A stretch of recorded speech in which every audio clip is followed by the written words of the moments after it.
Welcome to the 7.1 notes. Today we're going to be talking about something called a variation function. And there are two types of variation functions, direct and inverse.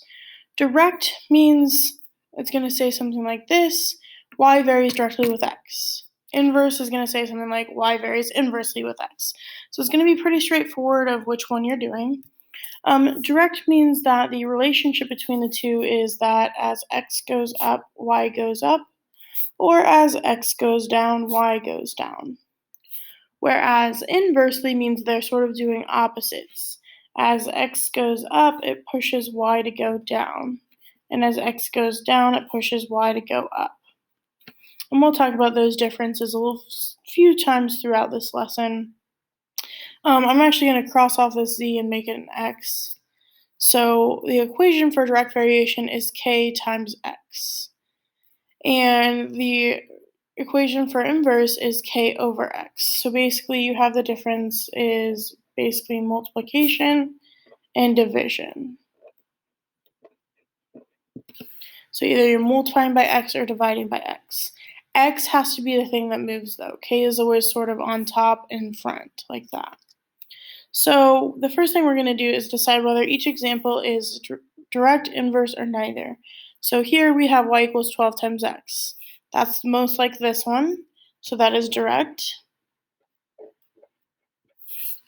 This one is adding. Neither of these two things have addition in them, so that's a good example of a neither.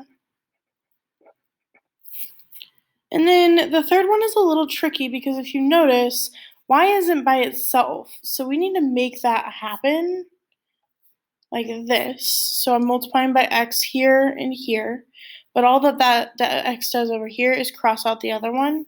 So really I'm looking at the equation y equals 7x. So you can't decide which one it is until y is all by itself, or one of the variables is all by itself. So now this looks the most like direct because it is multiplying x by 7. And then we get into this one, which has a fraction. This is 5 over x, which is just like this if you change k to 5. So that's inverse. This one's a little tricky because, again, the variables aren't isolated. And it doesn't matter which variable you isolate. Technically, y is the one up here that's isolated. But let's just, for fun, say let's get x by itself. So I'm going to divide by y. That helps me because that gets rid of this y. So I have x equals 20 over y. And that is an inverse relationship because k is 20. So if you can decide what k is and match it up to the correct form, that's which type it is. And then over here on the last one, if I wanted to get x by itself, I would multiply by y. I'm going to sneeze here in a second, I think. Oh, nope, apparently not. Okay, so this is direct variation. K is 11. Again, multiplying turns into direct, dividing turns into inverse.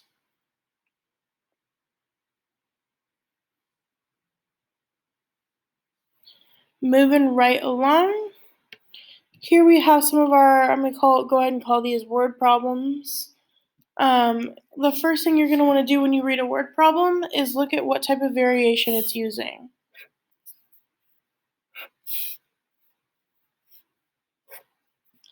Okay, so on all the ones that say inversely, that means we're going to use this equation. And anyone that says direct, we're going to use this equation. And I'm only going to do those two for right now because we're actually going to switch our variables away from x and y down here to help us with the context. So up here, we know that when x is 16, y is 6. So that means I'm going to replace x with 16 and y with 6. So then, how do I get k by itself? Because I need to know what k is. 16 multiplies to both sides. So that over here, it cancels out. And 16 times 6 is 96. So we know that k equals 96. But the problem didn't ask us for k. It asked us to find the value of x when y equals 2. So what that means is I'm going to plug in k into this formula.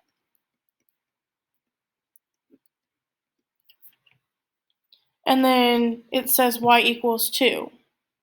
So that means we really have 2 equals 96 over x.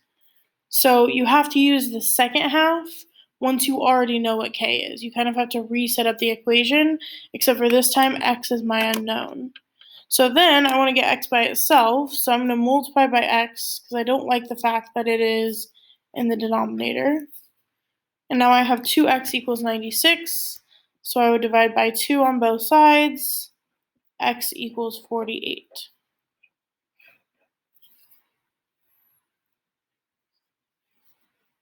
Okay, very similar example in the next one. It's always going to give you x equals this when y equals this to help you find the k value, and then you use the k value to do this last piece.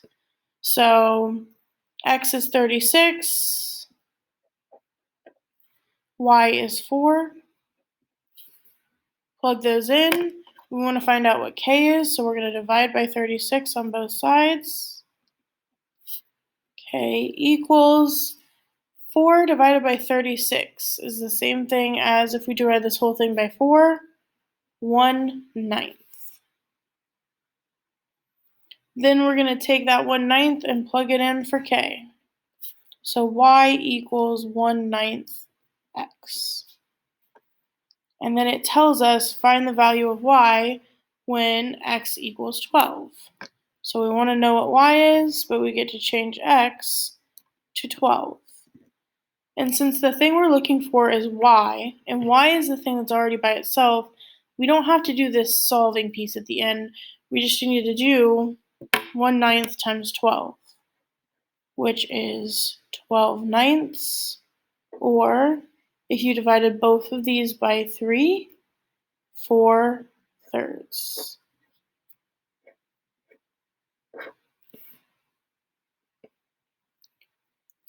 All right, now let's get into some of these word problems. So this is where this is actually useful. So it's a runner's time. Let's go ahead and call this t. Varies inversely with their speed. Let's call that s. So since it's inversely, t equals k over s. It has to be k over, but it doesn't matter which one is the t and which one is the s. You can switch those up if you want to, as long as you keep it consistent for your entire problem. Then it says the speed is 8.42.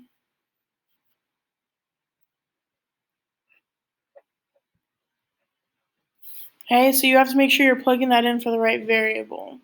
And that person completes the race in 2.73 hours. That's the time. So you have to actually pay close attention to which variable is which. Then if I wanted to know what k was, I would multiply by 8.42 to the other side. And actually this time, those cross out by the way, I'm going to use my phone calculator.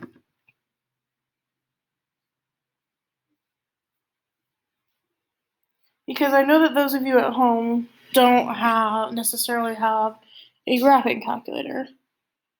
Okay, so 8.42 times 2.73. 22.99.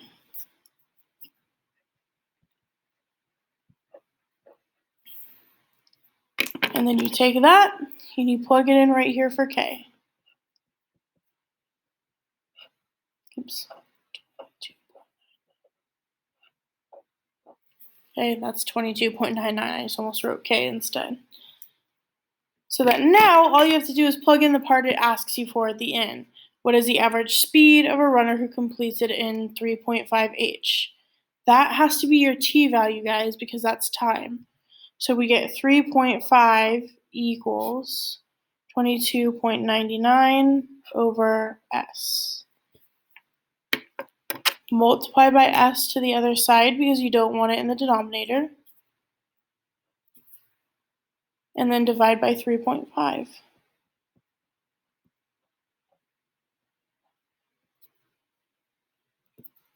So 22.99, and I'm actually just going to do this.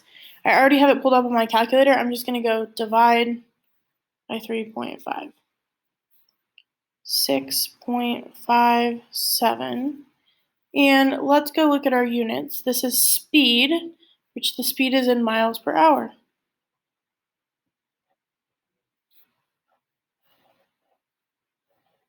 And there you go. So you just got to take it one step at a time, guys. It's really not that difficult, but if you're trying to do it all in one step or all in your head, it's going to be difficult. All right, last one. The cost of an item in pesos, P, equals directly, so K times, not K divided by. If it was inversely, that's when I would set up the fraction like this. The cost of the item in dollars, D. There we have our setup. Then it says 125 pesos, so that's P, equals $10.59. How do I get K by itself? We do the opposite of multiplication, which is division. Okay, so your first goal is always to find K, which is a constant. It's sort of like a rate of change, except for it's not always a rate of change. 125 divided by 10.59. It's about 11.80.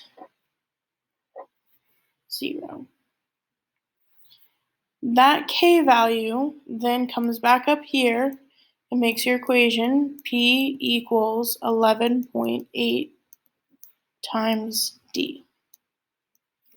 So the second you find this K value, you replace it up here. And then it tells us how many dollars, so we're still going to have D unknown, but pesos is 400.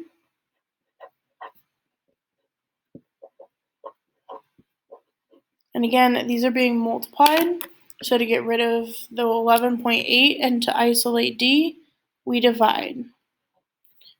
The only operations you guys should be using for this assignment are division and multiplication. Oops.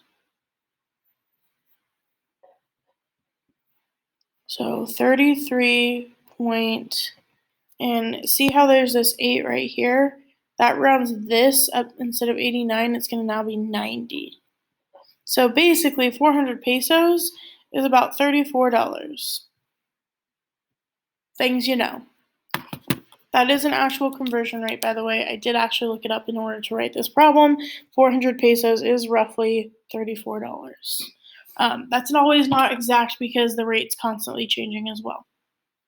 All right, this bottom section right here, we want to identify whether each example is direct or inverse. Direct means that they are both going up or down at the same, up or down. So both go up or both go down. Inverse means that as one goes up, the other one goes down. So what we're going to do is say, let's say the number of dollars you make goes up. Does that mean the number of hours you work went up or down? Up, because you're going to make more money at work the more hours you work. Okay, you make money based on the hours. So if you want this to go up, this has to go up too. So that's going to be a direct variation, where it varies directly. The temperature in your house varies blank with the amount of time the AC runs. Okay, let's say we want the temperature in our house to go down because it's close to summertime, it's getting kind of hot. That means, does that mean you want your AC to be running more or less for your temperature in your house to go down? More, because the AC is what makes a cooler temperature. So the more the AC works, the lower your temperature goes. So that is an example of inversely varying. Okay, see, some of us, this one hits home a little bit more, but your GPA will most likely vary blank with the number of days you miss class. So let's say the number of days you miss class goes up. That means you're probably going to be missing a lot of assignments, so your GPA and your grades are going to go down. So that is also an inversely. missing class does not have a good effect on your grades. Okay, it does also say most likely, so it's not guaranteed, especially if you make up what you missed. Then we have part D, the length of a square. Let's say the length of a square is going up, it's getting bigger. What's going to happen to the perimeter? It's going to also get bigger because they go together. So that is an example of directly variation. And I'm saying not just direct and inverse because of the way that these problems are phrased. You could just say direct or inverse. I'm not going to count it off for grammar. And that's 7.1.